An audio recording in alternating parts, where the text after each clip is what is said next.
Hey guys, Wayne over here at the Ram Man Inc. I wanted to share some knowledge with you because it's pretty cool. And I get more questions on brake valves than probably anything else. And it gets the most hits at proportioning valve videos. So I wanted to share some knowledge with you that'll help you guys out. Most of the cars 67 and up, doesn't matter whether you're talking about a Mopar, Ford, or what have you,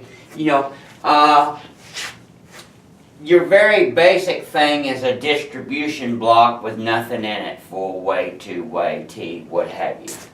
Then you step up to the classic safety switch. Mopar calls it a safety switch. Ford, I love theirs because that's exactly what it does. Pressure differential valve and brake warning light switch. Boy, that's classy. And it actually shows how it works. See here, what I've got on the board, there's a piston in there. And it stays centered. And if it goes off center, if it's pushed off center, it activates the plunger and turns your light on. And now, why does it go off of center?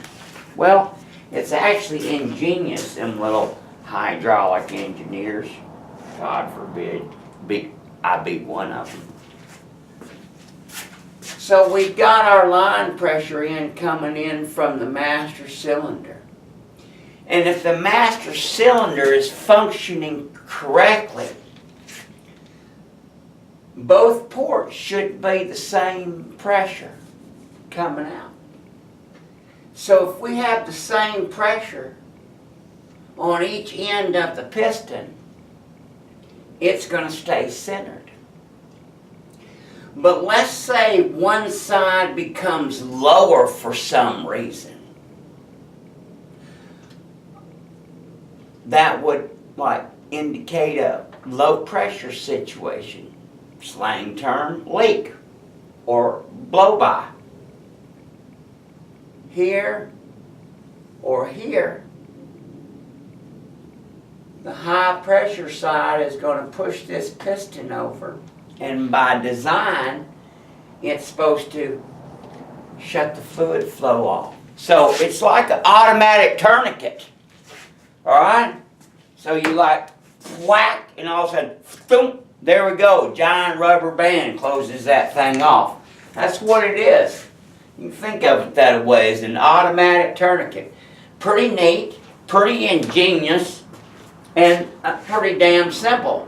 Of course, they started using these in '67. Federal mandate of going from a single system to a dual system. So that's basically how that bad boy works. Now, people have problems all the time when they're doing some brake work. They've changed something, worked on the car, whatever, and we get these calls all the time. Well, I ain't got no brake fluid at all flowing back there to my wheel cylinders or my calipers or whatever. Well, if you got no flow at all, there's a high probability that it's closed off, just like your sink faucet. It's completely closed off. Now, I'll tell you, basically when you look in data and old print material, basically it tells you to get your stuff together and to stomp on the master cylinder, and theoretically, bam, if you stomp on the master cylinder, equal flow will center that piston. That works. And try it a couple of times. The other thing you can do is lie to the gizmo and think it's got a leak on the other side, and you can crack one of these open just a little bit and push on it, and oftentimes it'll center. And of course you can do the manual center deal. If you just unscrew the little switch,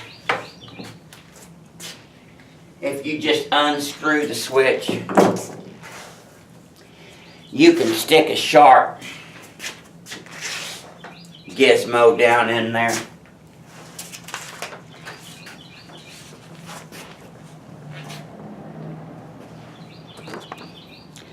And you can move this piston and center it back up.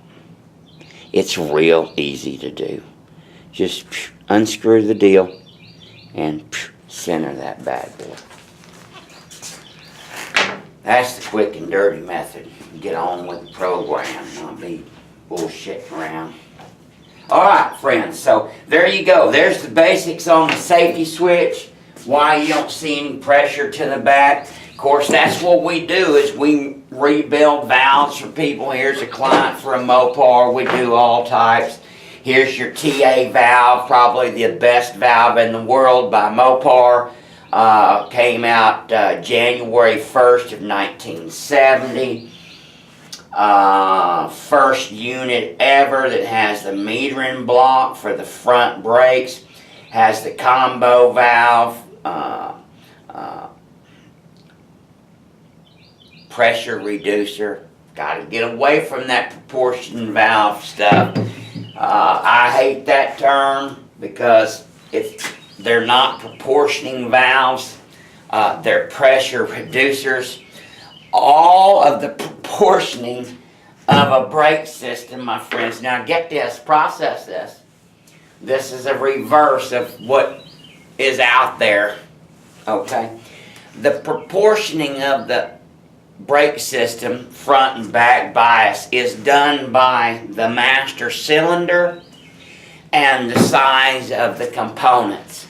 And they've just learned this over time, right?